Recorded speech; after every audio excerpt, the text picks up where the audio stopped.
அகிலமெங்கும் உள்ள தமிழ் நேயர்கள் அனைவருக்கும் பரம்பரை ஜோதிடர் உங்கள் மனோ பாலாஜியின் அன்பான வணக்கம்.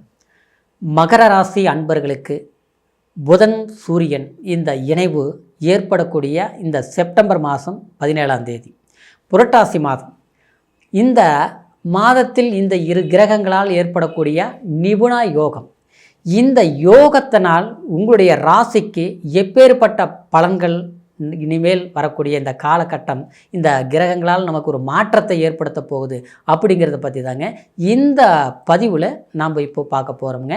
ஃபஸ்ட் டைம் பார்க்குறவங்களா இருந்தீங்கன்னா சப்ஸ்கிரைப் பண்ணி பெல் பட்டன் அழுத்தி ஆல் ஆப்ஷன் கொடுங்க. மகர ராசி அப்படின்னா காலபுருஷ தத்துவத்தில் 10ஆவதாக வரக்கூடிய ராசி தொழில் ராசி. அப்படின்னா உழைப்பு உங்களுடைய ராசிக்கு உழைப்பால் உயர்வீங்க, உழைப்புக்கு முக்கியத்துவம் கொடுப்பீங்க. யாராவது கஷ்டப்படுறவங்கள பார்த்தீங்கன்னா அவங்கள பாராட்டுவீங்க. இந்த வேலையை இப்படி செய்ப்பா இன்னும் நல்லா இருக்கும் அப்படின்னு ஐடியா கொடுக்கக்கூடியவங்க நீங்கள். அது மட்டும் கிடையாது, அதிர்ஷ்டத்தை எல்லாம் நீங்கள் நம்ப மாட்டீங்க. காரணம் என்னென்னா, ஏன்னா எப்போவுமே உழைப்பு நம்புறவங்க அதிர்ஷ்டத்தை நம்ப மாட்டாங்க. கடவுளை நினைப்பீங்க, ஆனால் அதே ஒரு வேலையாக அங்கே போகிறது இங்கே வர்றது அதெல்லாம் பண்ண மாட்டீங்க. நம்ம வேலையை கடமையை செய், பலனை எதிர்பார் அப்படிங்கிறதுக்கு தகுந்த மாதிரி உங்களுடைய முயற்சினால் அமோகமான வளர்ச்சி அடையக்கூடிய ராசி அதாவது மகர ராசி. அப்பேற்பட்ட உங்களுக்கு சொல்லணுமா, இந்த ஒரு 7-8 வருஷ காலமாக என்னென்ன கஷ்டங்கள் எப்படி பாதிப்புகள் அடையணுமோ எல்லாமே அடைஞ்சிருப்பீங்க. நல்லவங்க யார் கெட்டவங்க யார் எல்லாமே கண்டிப்பாக உங்களுடைய கண் பார்வையில் பார்த்துருப்பீங்க.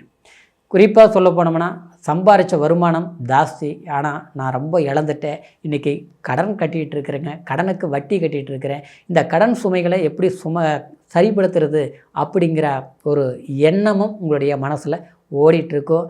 அது மட்டும் கிடையாது, சிலருக்கெல்லாம் பார்த்தோம்னா உடல் ஆரோக்கியத்திலையும் சில பாதிப்புகளை அடைஞ்சிருப்பீங்க, மருத்துவ செலவுகள் பண்ணியிருப்பீங்க.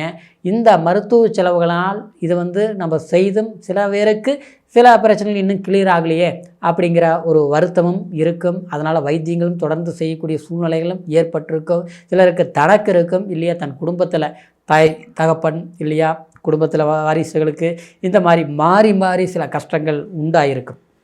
அந்த காலகட்டத்தில் இருந்து இருக்கிறவங்க நம்ம மகர ராசிக்காரி எப்படி இருப்போம், நமக்கு அடுத்த கட்டத்தில் ஒரு மாற்றங்கள் பிறக்குமான்னு நம்ம எதிர்பார்ப்போம். அந்த மாற்றம் ஏதாவது இந்த ஒரு சூரியன் புதன் இந்த இணைவும் உங்களுடைய ராசிக்கு பாக்கியஸ்தானத்தில் ஏற்படுதுங்க. நிச்சயமாக உங்களுக்கு ஆறுதலான பதிவாக தான் இது இருக்க போகுது.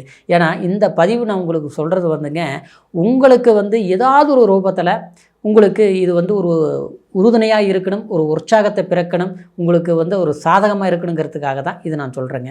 ஏன்னா சிரமப்பட்டவங்களுக்கு ஒரு சிறப்பான வாய்ப்புகள் வருதுன்னா அதனால் உங்களுக்கு ஒரு உற்சாகம் கண்டிப்பாக உண்டாகும். ஆனால் இந்த பதிவு அதை சார்ந்ததாக இருக்குங்க. ஏன்னா பாக்கிய ஸ்தானாதிபதி புதன் பகவான் உங்களுடைய ராசிக்கு பாக்கிய ஸ்தானத்திலேயே ஆட்சி உச்ச பலம் பெறுறாரு. சரிங்களா. இன்னொன்று பார்த்தோம்னா 8ஆம் அதிபதியாக இருக்கக்கூடிய சூரிய பகவான் உங்களுடைய ராசிக்கு 9ஆம் பாவகத்தில் அதாவது இணைய போகிறாரு புதனோட.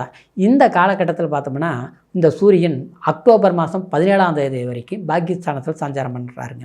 இந்த நிபுண யோகம் என்ன ஒரு பலத்தை கொடுக்கும் அப்படின்னா, பாக்கியாதிபதி வீட்டிலேயே இருக்கிற போது நமக்கு என்ன ஒரு எதிர்பார்க்குறோமோ, என்ன ஒரு பிரச்சனைகளை நம்ம தீர்க்கணும்னு நினைக்கிறோமோ அந்த பிரச்சனைகளை நாம் தீர்த்துக்கவும் முடியும், சில வாய்ப்புகளை பயன்படுத்திக்கவும் முடியும். சிலருக்கு பார்த்தோம்னா வேலை இழப்புகளில் இருந்தவங்களுக்கு ஒரு வேலை தேடுறது, ஒரு வெளிநாடு வெளிப்பிரயாணங்கள் போகணும், நான் நல்ல வேலை கிடைக்கணும், நல்ல படிப்பு படிச்சிருக்கிறேன், எனக்கு படிப்புக்கு உண்டான வேலை இல்லாமல் இருக்குதுங்க, ஏதோ கடமைக்கு வேலைக்கு போயிட்டுருக்கிறேன் அப்படின்னு போயிட்டுருப்பீங்க. அந்த மாதிரி இல்லாமல் அந்த வேலையை விட்டு ஒரு புதிய ஒரு நல்ல உங்களுக்கு படிப்புக்கு தகுந்த மாதிரி ஒரு நல்ல வேலை கண்டிப்பாக கிடைக்கக்கூடிய சந்தர்ப்பங்கள் அமையும். அப்போ இந்த நேரத்தில் நீங்கள் முயற்சிகள் எடுங்க.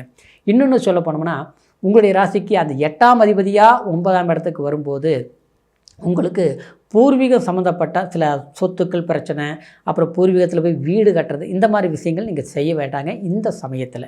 சரிங்களா. அதுக்கு மாறாக உங்களுடைய அதாவது முன்னோர்கள் சம்மந்தப்பட்டது குலதெய்வம் கோயிலுக்கு போயிட்டு வாங்க.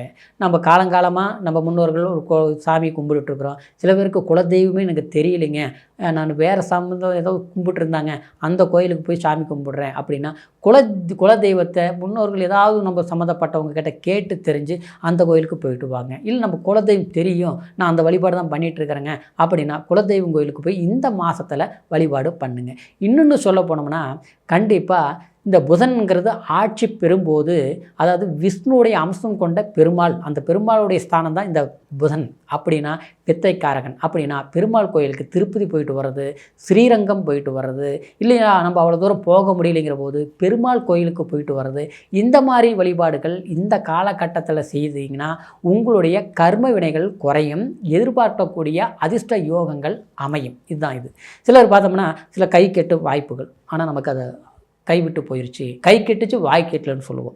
இன்னொன்று பார்த்தோம்னா குடும்ப வாழ்க்கையிலேயே கூட சில கசப்புகள் உண்டாகிட்டு இருக்கும், மன வாழ்க்கையிலே கசந்து போச்சு, பிரிவினைகள் ஆகிப்போச்சு, சிறு சிறு சங்கடங்களோட ரொம்ப பெருசாக ஆகுதுங்க, மனசு விட்டு பேச முடிய மாட்டேங்குது, இன்றைக்கி பிரிஞ்சிருக்கக்கூடிய ஒரு சூழல் ஆகிப்போச்சு, இப்படிலாம் இருக்கும். சரி வந்துடும், சரிப்படுத்திக்கலாம், சரிங்களா?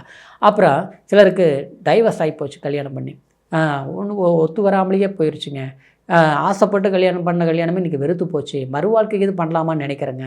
அதுக்கு தகுந்த மாதிரி காலகட்டம் சரியாக அமையலை, சரியான பெண் அமையலை, இல்லை ஆண் அமையலை, பெண் ராசியாக இருந்தால் ஆண் ராசி அமையலை, இந்த மாதிரி தாமதங்கள் ஆகிட்டு இருக்குதுங்க. அப்படிங்கிறவங்களுக்கு நிச்சயமாக அந்த 5ஆம் இடம் 7ஆம் இடம்ங்கிறது அந்த உங்களுடைய ஜாதகத்தில் என்ன கர்ம பலன்கள் இருக்குதா இல்லை சுப பலன்கள் இருக்குதான்னு பார்த்துட்டு இந்த மாதத்தில் பரிவர்த்தனைகள் செய்யுங்க, நல்லா இருக்கும்.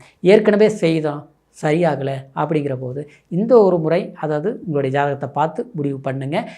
வினைகள் கண்டிப்பாக தீரக்கூடிய ஒரு பாக்கியமாக இருக்கும். ஏன்னா பாக்கியஸ்தானத்தில் புதன் சஞ்சாரம் பண்ணும்போது அதுக்குன்னு எப்போவுமே எல்லாம் ஒரு நேரத்துக்கு தகுந்த மாதிரி தான் ஒரு வழிமுறைகள் நம்ம செய்தால்தான் அது பலன்கள் கண்டிப்பாக கிடைக்கும். அப்புறம் சிலருக்கு திருமணமாகி புத்திர பாகியங்கள் இல்லாமல் இருக்குது, எல்லா கோயிலுக்கு போனோம் வைத்தியம் பார்த்தோம் சரியாகலை அப்படின்னா நிச்சயமாக இயற்கையாகவே உங்களுடைய ராசிக்கு 8ஆம் பாவகாதிபதி 9ஆம் இடத்துக்கு வரும்போது பாக்கியம் அப்படின்னா திடீர் வாய்ப்புகள் கிடைக்கும். அப்படின்னா நமக்கு ஏதாவது தடங்கலானதுக்கு இது வரைக்கும் ஆச்சு, வைத்தியம் பார்த்துட்டு இருந்தோம், இப்போ பார்த்த வைத்தியத்தில் ஓகே ஆயிடுச்சு, கொஞ்சம் வைத்தியம் மாற்றி பண்ணுங்கள். ஒரு ஹாஸ்பிட்டல் போனோம் சரி வரல, இங்கே போங்க. ஒரு கோயிலுக்கு போனோம், இன்னொரு கோயிலுக்கு போகலாம், வேறு கோயிலுக்கு போகலாம், அப்படி ஏதோ ஒரு மாற்றங்கள் அடைங்க.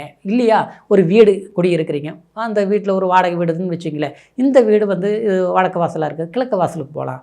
இல்லையா தெற்கு வாசலாக இருக்குது, மேற்கு வாசலாக இருக்குது, சரி வரல, மாற்றி இடம் மாறுறது, வீடு மாறுறது, ஊர் மாறுறது, இந்த மாதிரி மாற்றங்கள் பண்ணும்போது நிச்சயமாக உங்களுக்கு மாறுதல் பிறக்கும். அப்படின்னா இந்த ஒரே மாதத்தில் நான் எல்லாமே எப்படிங்க பண்ண முடியும் அப்படிங்கிறது இல்லை, இந்த மாதத்தில் முடிவெடுங்க, சரிங்களா? அடுத்த மாதத்தில் நீங்கள் செய்யுங்க. அது 2 மாதமானாலும் சரி 3 மாதமானாலும் சரி, இந்த நேரத்தில் எடுக்கக்கூடிய முடிவுகள் இனி வரக்கூடிய காலத்துக்கு தகுந்த மாதிரி அது சாதகமாக இருக்குங்கிறத நான் சொல்கிறதுங்க, சரிங்களா?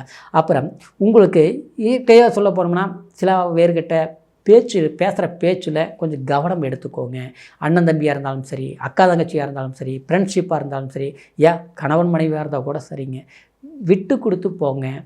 மனசுக்கு பட்டது பேச வேண்டாம், மற்றவங்களுடைய குறைகளை எடுத்து சொல்ல வேண்டாம், தப்பை பண்ணாலும் கண்டுக்காமல் இருங்க, சரியாயிரும். ஆனால் நீங்கள் சொன்னீங்கன்னா அந்த பழி உங்கள் மேலே வந்துடும். இதில் கொஞ்சம் கவனமாக இருக்கணும். ஏன்னா அது மட்டும் கிடையாது, குடும்ப வாழ்க்கையில் அதாவது தேவையில்லாத பண நெருக்கடிகள் இருக்கிறது கண்டிப்பாக சரியாயிரும்.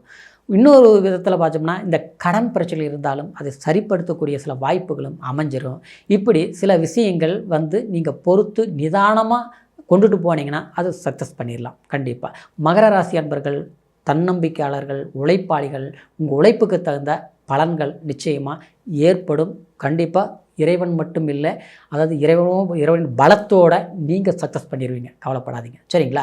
இப்போ சொன்னது கோச்சார பலன். கோச்சாரங்கிறது உங்களுடைய ராசிக்கு இந்த மாதிரி கிரக பயிற்சிகளால் பலன்கள் நடக்குது அப்படின்னு நம்ம சொல்கிறோம். இருந்தாலும் பிறவி ஜாதகத்தை ஒரு முறை பார்த்துக்குங்க. ஏன்னா அதில் தான் என்ன யோகங்கள் இருக்குது, என்ன கர்ம பலன்கள் இருக்குது, எந்த கோயிலுக்கு போகணும், எந்த பரிவர்த்தனைகள் செய்யணும், இந்த நேரத்தில் இது செய்யலாமா செய்யக்கூடாதா, இந்த வேலையை செய்யலாமா, இந்த வீடு வாசல் நமக்கு வாஸ்து பிரகாரம் நல்லா அமைஞ்சிருக்குமா அமையாதா அப்படிங்கிற அப்படிங்கிறதெல்லாம் தெரிஞ்சுக்க முடியுங்க.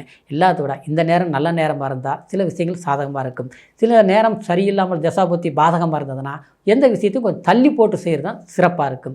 அதற்கு முழுமையாக தெரிஞ்சுக்கணும்னா நம்மளுடைய பிறப்பு ஜாதகத்தை தான் நம்ம பார்க்கணும். அதனால் உங்களுடைய ஜாதகத்தை நம்மக்கிட்ட பார்க்கணும்னு நீங்கள் நினச்சிங்கன்னா கீழே இருக்கிற நபருக்கு ஃபோன் பண்ணி உங்களுடைய பிறந்த தேதி, பிறந்த நேரம், பிறந்த ஊர் மூணையும் தெரியப்படுத்தி முழுமையான பலன்களை கேட்டு தெரிஞ்சுக்கலாங்க. ஏதாவது சந்தேகம் இருந்தாலும் ஃபோன்லேயே கேட்டு தெரிஞ்சுக்கலாங்க.